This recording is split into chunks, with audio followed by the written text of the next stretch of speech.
energy to agriculture that may interest you, allowing all of us to apply energy in daily but necessary parts of life through an ongoing process.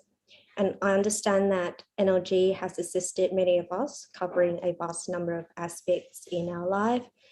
Therefore, at any stage, if you would like to come onto our live stream and share your wonderful experiences to enhance and spread love to our NLG family, you are more than welcome to contact our NLG team, as we would love to hear from you. Kiều Anh xin gửi lời chào thân thương tới các quý cô bác anh chị đang theo dõi chương trình livestream thường nhật của NLG, Energy Source Global số 50. Trong buổi livestream ngày hôm nay, Kiều Anh xin mang lại cho quý cô bác anh chị một câu chuyện thường ngày, một trải nghiệm tưởng như là đơn giản, nhưng đã giúp để cải thiện cho việc chăn nuôi của chính gia đình của con ạ.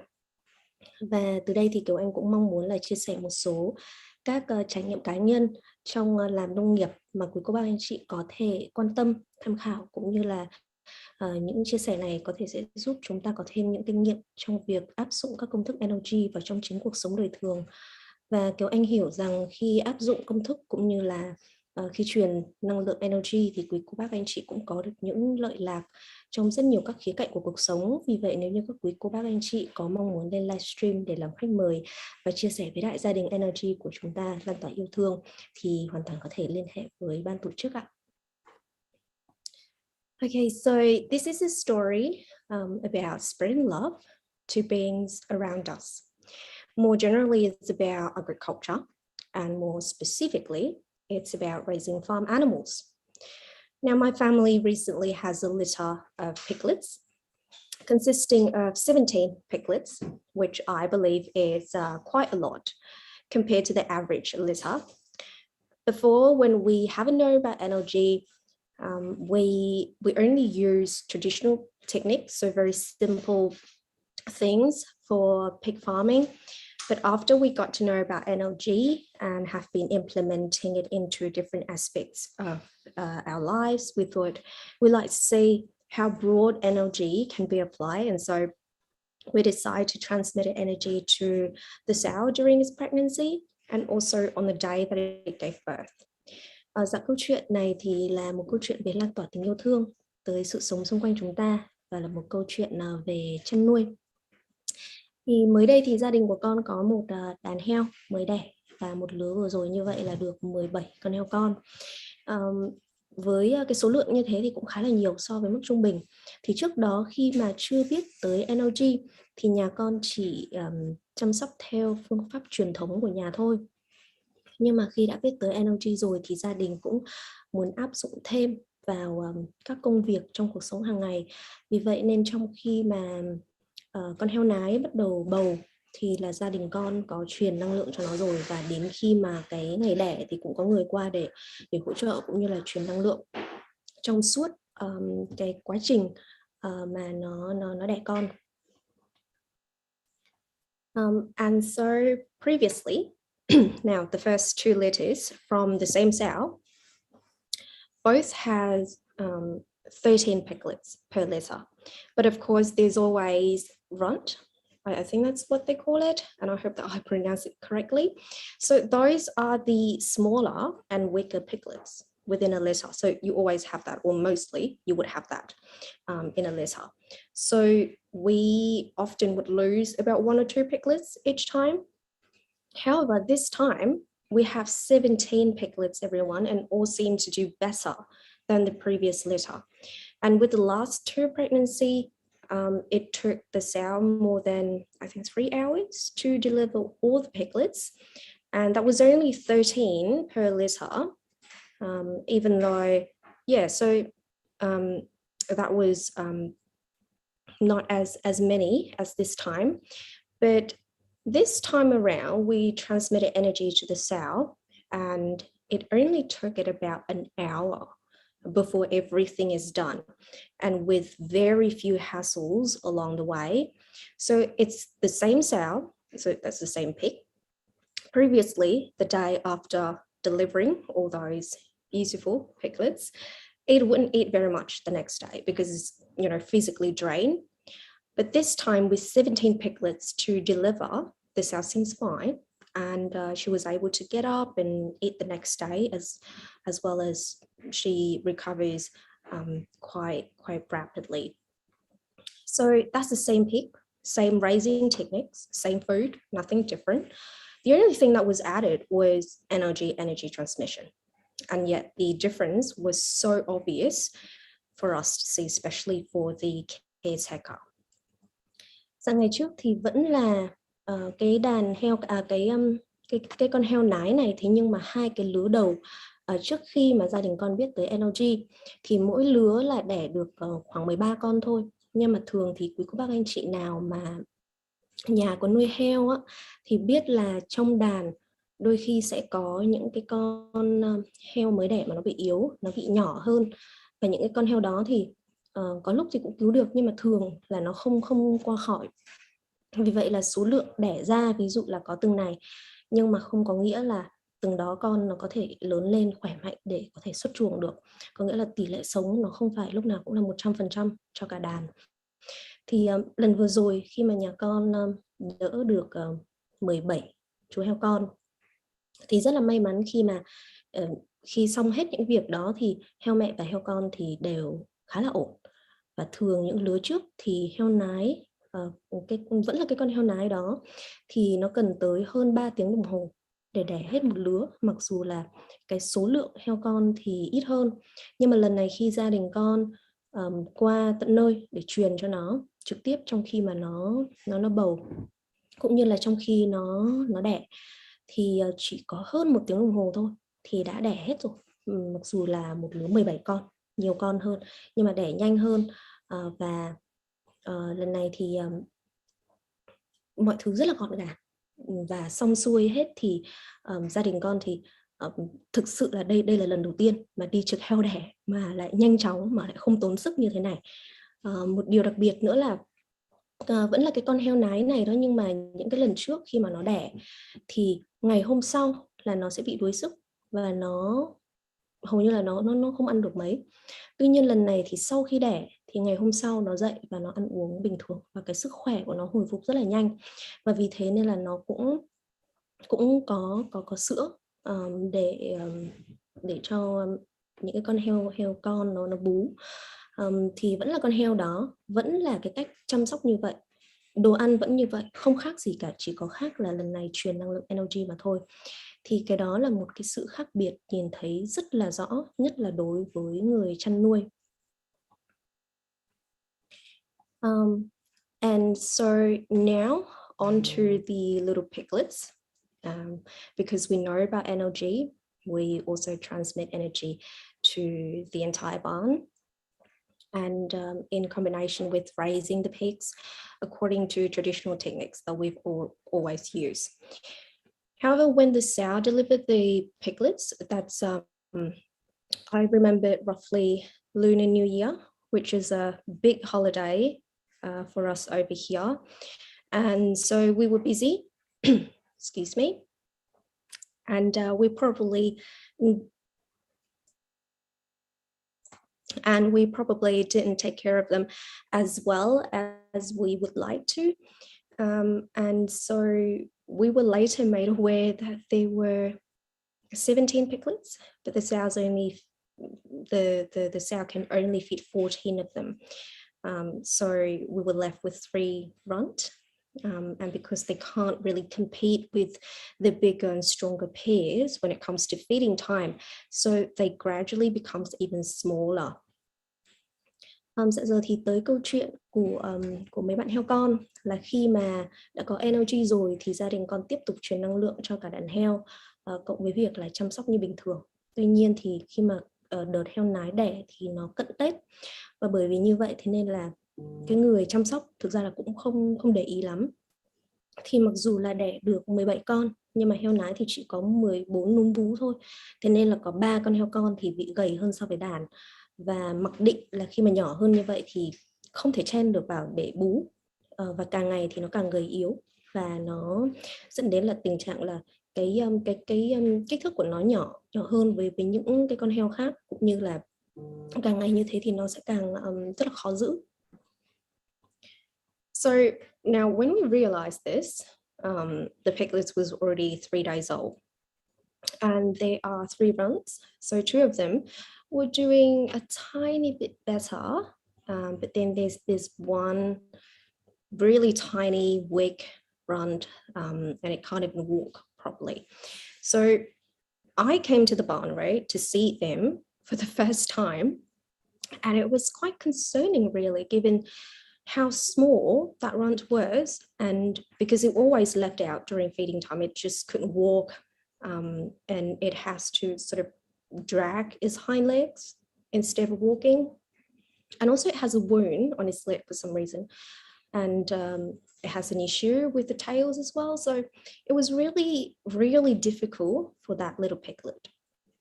Và khi phát hiện ra những cái điều này thì cũng đã được 3 ngày rồi, cũng là sau 3 ngày rồi. Và tổng cộng thì có 3 con heo nhỏ hơn, thì 2 con trong đó tuy là nó nhỏ hơn nhưng mà nó vẫn còn đi được. Còn một con thì nhỏ nhất cũng như là yếu nhất thì hầu như là nó không đi được nữa. Thì hôm mới đầu sang thăm đó thì sau khi mà xem cái tình trạng của những cái con heo này thì con chỉ thấy là cái con nhỏ nhất là nó không thể tranh bú được và nó bị những cái con lớn hơn nó đè, cũng như là nó không đi lại được, rồi chân thì bị sứt, đuôi thì bị cụt. Thực ra là cái tình trạng cũng khá là quan ngại. Thì nó chỉ có thể đi bằng 2 cái chân trước thôi, và 2 chân sau thì phải lết theo, một chân run và nó cũng không giữ được thăng bằng. Now for anyone who's living in CHjourd'hui City, so that is in the north of Vietnam, you would know that the weather here is pretty cold and rainy. And that's where I'm living right now. And it's only became warmer in the last 2 or 3 days. We have heating lights for the piglets and the barn's relatively clean. And we thought, okay, we'll continue to transmit energy to them and we'll do our best to take care of them. But really, we didn't have too much hope, to be very honest, based on the condition of the runts in previous litters. But of course we persist and we show lots of love to them, as well as transmitting energy to them. And so out of the 3 runs, we're able to save 2 of them. Now the 2 of them, like now, they're doing well. They're getting along with the rest of the bigger piglets. So we have 16 of them are now healthy, even though the runts remain smaller than the rest, of course, but they lived. So 2 of them lived, and it has been nearly a month now. They eat well, and they're quite energetic little piglets, so it seems like they've recovered physically. The smallest one, though, unfortunately didn't make it because the weather over here has been quite brutal, and it couldn't eat. Plus the wound on his leg during the first few days was quite serious, and we discovered all that perhaps a little bit too late, and so yeah, so that one didn't really make it. Dạ, thời tiết ở đây thì hiện tại thì vẫn còn đang rất là lạnh, và quý cô bác anh chị nào ở Thái Nguyên thì cũng biết là đợt này trời mưa và rất là buốt, và chỉ có khoảng 2 tới 3 ngày nay thì có một chút đỡ hơn, có một chút nắng vào ban ngày. Gia đình con thì cũng rất là cố gắng để hỗ trợ cho cái đàn heo này bằng cách là gắn lò sưởi và chuồng trại thì rất là sạch sẽ. Và thực sự là mấy con heo này thì nhỏ và gầy hơn với đàn bình thường, thế nên là gia đình con cũng kiên trì để truyền năng lượng cũng như là chăm sóc cho nó. Nhưng mà thực sự trong thâm tâm thì nghĩ là tình trạng của nó có thể là sẽ không có tiến triển dựa theo cái kinh nghiệm với những cái con heo mà bị còi ở những cái đàn trước. Tuy nhiên thì sau khi kiên trì truyền năng lượng và lan tỏa tình yêu thương tới cả đàn thì đến hôm nay là đã được gần 1 tháng rồi, thì cả đàn được 16 con là khỏe mạnh. Tổng có 17 con nhưng mà 3 con bị còi, thì gia đình con thành công giúp được 2 con ở trong đó. Thì 2 cái con mà bị còi đó thì giờ nó đã hòa nhập được hơn với đàn rồi, mặc dù là lúc đầu nó không được mập mạp như là những con khác, nhưng mà bây giờ thì nó cũng rất là nhanh nhẹn, nó ăn tốt và nó hòa nhập được với những cái con mà to hơn. Còn con heo mà nhỏ nhất đó thì bởi vì là 3 ngày đầu tiên không có để ý, thế nên là nó bị chột nhiều quá. và truyền năng lượng con nghĩ là cũng không kịp thời, và vấn đề thời tiết thì rất là khắc nghiệt và nó ăn rất là yếu, cũng như là nó bị thương nữa, thế nên là nó không có qua khỏi. Okay, so now I have some pictures for you. Let's have a look at these really cute little piglets. Bây giờ thì con mời quý cô bác anh chị xem một số hình ảnh ạ. Okay, so you can see here, so like the one in the middle here, like on the left photo, so that's the runt. You can see that they're relatively smaller, and then you know the one in the middle on this side as well, they're smaller but they're very energetic. Dạ đây quý cô bác anh chị có thể nhìn thấy là cái con heo mà bị còi đó là cái con heo mà ở giữa, ở cả hai tấm hình này là cái con heo mà ở giữa là con bị còi, nhưng mà bây giờ thì nhìn nó rất là nhanh nhẹn và nó ăn uống cũng khá là tốt, chỉ mỗi là nó vẫn là gầy hơn những cái con heo bình thường thôi ạ. And here are 16 of them. Okay, so you can see, so here one, and then I can see two. So these two are the ones that we are able to save. And just now I just realized that this is their snack time, and so we're feeding them lettuce, and this one have a lettuce on its back, which is quite cute. Dạ đây thì quý cô bác anh chị có thể nhìn thấy là tổng là 16 con. Thì cái con mà ở phía trên này đây và cái con mà hơi bị lấp ở đây là hai cái con còi, nhưng mà hiện tại bây giờ thì cũng hòa nhập được với đàn khá là tương đối ạ.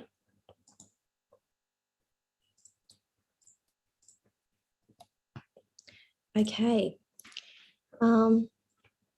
and so it's important to note that this is the first time that my family applies NLG to something like this. So of course it's new and we're still navigating at this stage. But from now on, we will continue to transmit energy to our livestock. And our family do pig farming to meet our own demand. And when possible, customers can come in and place an order if we can accommodate for it. But our farming scale, it's pretty small. So it's a family scale, that is. It's not intensive pig farming or like a pig factory farming or anything like that. And we simply use traditional methods to raise them. So of course we can detect very easily these transformation that was enabled by NLG. And everything was the same as before. The only thing that we add was transmitting energy with the purpose to improve the pig farming quality. Giờ đây thì là lần đầu tiên mà gia đình con áp dụng NLG vào trong trường hợp chăn nuôi như thế này. Có nghĩa là áp dụng vào cho heo nái. Vì vậy thì có thể cũng chưa có được thuần thục lắm, nhưng mà tuy nhiên thì từ giờ trở đi và các lứa sau thì gia đình con mong muốn được duy trì để truyền NLG và theo dõi tình trạng của vật nuôi. Và gia đình con thì chăn nuôi để phục vụ cho nhu cầu của chính bản thân, và khi mà số lượng có thể cung cấp được thì mới có thể phục vụ cho khách khi mà họ có nhu cầu để đặt. Thì nhà con là nuôi theo phương pháp truyền thống, và gia đình nuôi theo cái số lượng nó khá là nó không có nhiều như là các trang trại công nghiệp. Và bởi vì lý do đó thế nên là những cải thiện khi mà sử dụng NLG thì có thể để ý một cách rất là rõ ràng. Và mọi thứ thì như con đã trình bày là mọi thứ đều giống như trước kia, chỉ khác là lần này có truyền NLG để cải thiện cho việc chăn nuôi mà thôi. So that's another thing amongst many things that my family has been utilizing energy to support the lives and beings around us. And as I've said, we're not some sort of factory. We're doing family scale farming. So it's honestly helpful to be able to increase the survival rates of these farm animals without tons of extra expenses. According to previous pig farming experiences of my family, because the sow only have 14 nipples, so naturally 3 piglets were most likely not going to make it. But unexpectedly, we still got 16 of them as of the current moment. And I believe that experience such as this also allowed us as human beings to understand, to empathize, and to find appropriate, resourceful, neither time-consuming nor costly approach to assist and improve different aspects of our lives. Dạ, và đây là một việc trong số rất nhiều việc khác mà gia đình con đã áp dụng NLG để có thể giúp được cho những sự sống xung quanh chúng ta. Và như con đã trình bày với các quý cô bác anh chị là nhà con nuôi heo không phải theo mô hình công nghiệp. Vì vậy nên khi mà giảm được tình trạng nuôi hỏng thì là một việc vô cùng tuyệt vời và đem lại cái lợi lạc cho gia đình mà không cần phải can thiệp những biện pháp quá tốn kém.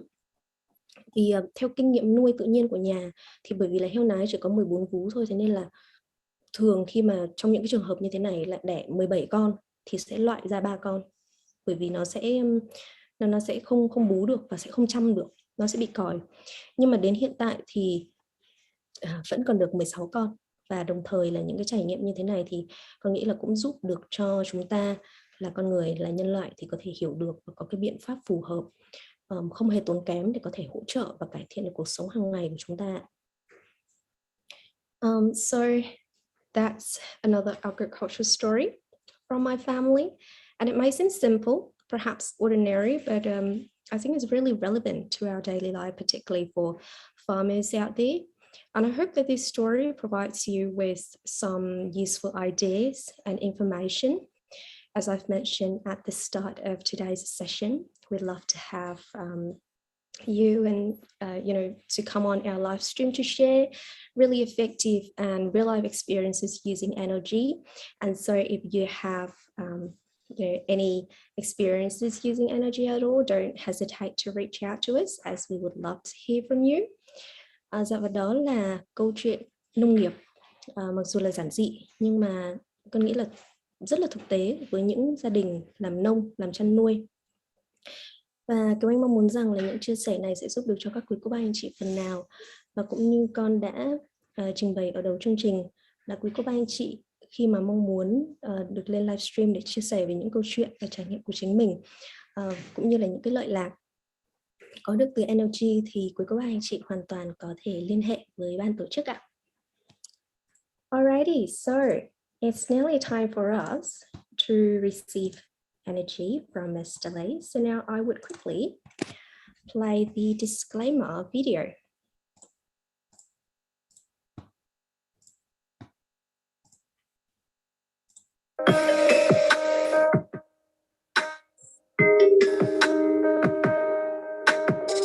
NLG disclaimers.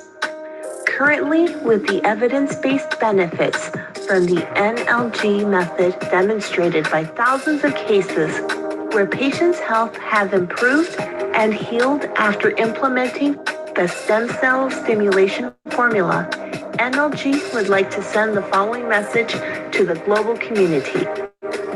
The NLG community of practitioners have been growing rapidly, covering more than 50 countries globally.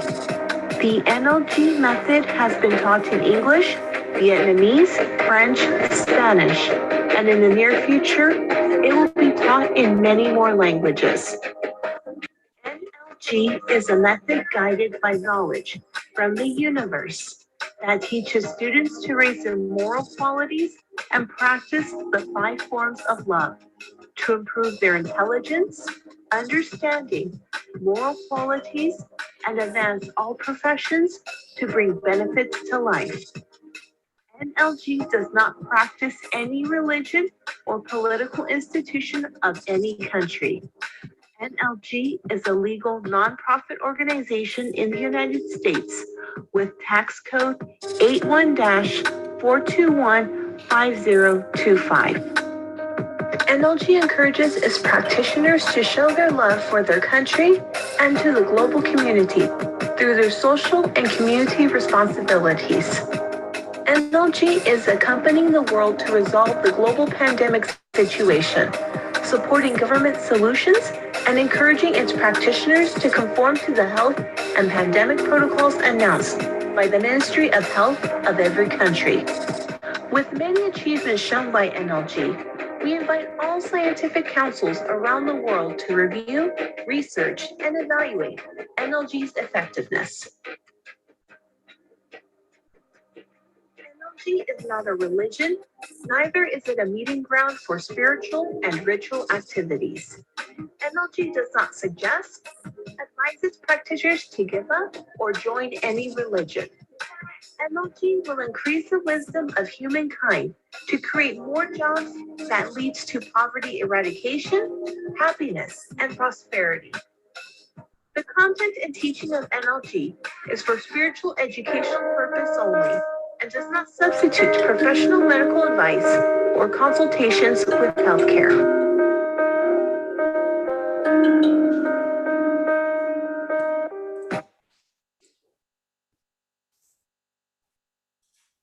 Okay, and now I have a few announcements that I'd like to share with you all.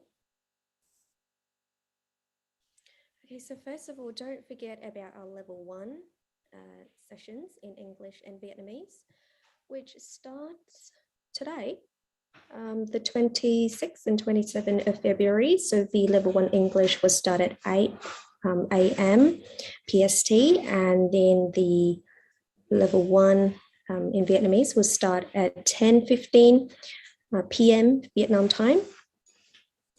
Dạ kính thưa các quý cô bác anh chị, quý cô bác anh chị đừng quên là chúng ta sắp có lớp 1 được dạy bằng ngôn ngữ tiếng Anh và tiếng Việt vào ngày 26, 27 tháng 2. Lớp 1 tiếng Anh sẽ được bắt đầu vào lúc 8 giờ sáng theo giờ Cali ở Mỹ. Còn lớp 1 tiếng Việt sẽ bắt đầu vào lúc 10 giờ 15 phút tối theo như giờ Việt Nam. Có nghĩa là ngay sau chương trình livestream này đây ạ, thì chúng ta sẽ đến với lớp 1 tiếng Việt và tiếng Anh ạ. And don't forget to make sure that to attend both of these sessions. So remember that level 1 consists of 2 sessions. Make sure that you attend both so that you are fully activated. It's not an either or situation, everyone. You need to attend both so that you can be fully activated before you can use the level 1 formulas. Dạ, và quý cô bác anh chị lưu ý là lớp 1 thì chúng ta sẽ có 2 buổi. Vì vậy nên các quý cô bác anh chị cần phải tham gia cả 2 buổi để chúng ta được kích hoạt một cách đầy đủ nhất ạ. And of course, our offline energy level 3 new era class. That will be on the 25th, 26th, and 27th of March. And here you can see the exact venue where it will happen and the time of day 1, day 2, and day 3. So day 1 would be slightly different, so please take note of that. And then of course we have our contact details for you if you have any inquiries or if you want to register as well. And of course the registration link has already been posted. Dạ, và lớp NLG của kỷ nguyên mới học trực tiếp sẽ được tổ chức vào ngày 25, 26, 27 tháng 3. Và quý cô bác anh chị có thể nhìn ở đây là địa điểm, thời gian cũng như là số điện thoại liên hệ. Và đường link đăng ký cho lớp học đã được đăng tải lên ạ.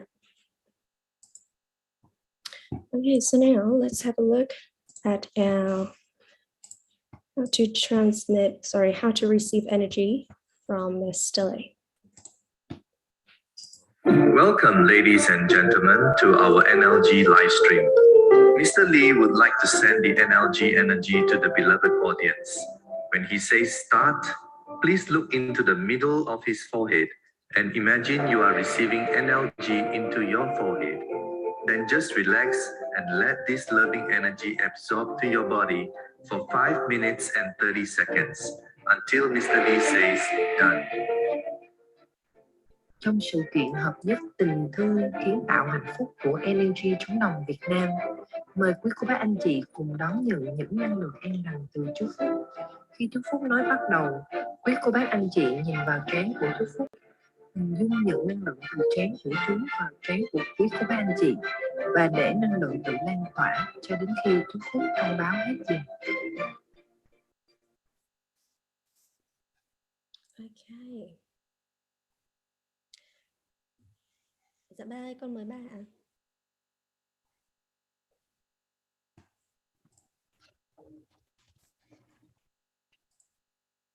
Chào tất cả anh chị em. Chào con gái nhé. Và chào tất cả anh chị em đã đến với livestream mỗi ngày của chúng ta. Và bây giờ thời gian của chúng ta cũng đã đến. Xin mời tất cả anh chị em cùng đón nhận năng lượng. Và chúng ta bắt đầu.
Hết rồi nè.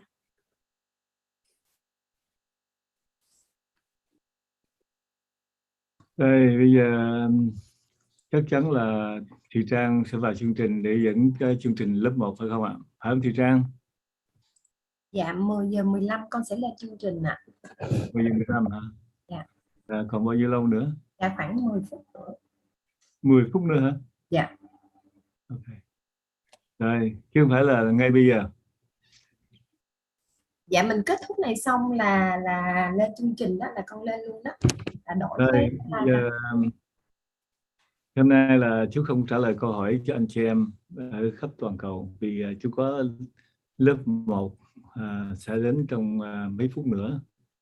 Thì chú mong rằng phần năng lượng vừa rồi đã giúp cho anh chị em cảm thấy hạnh phúc hơn, và mong rằng sẽ gặp lại anh chị em trong chương trình kế tiếp của NLG mỗi ngày.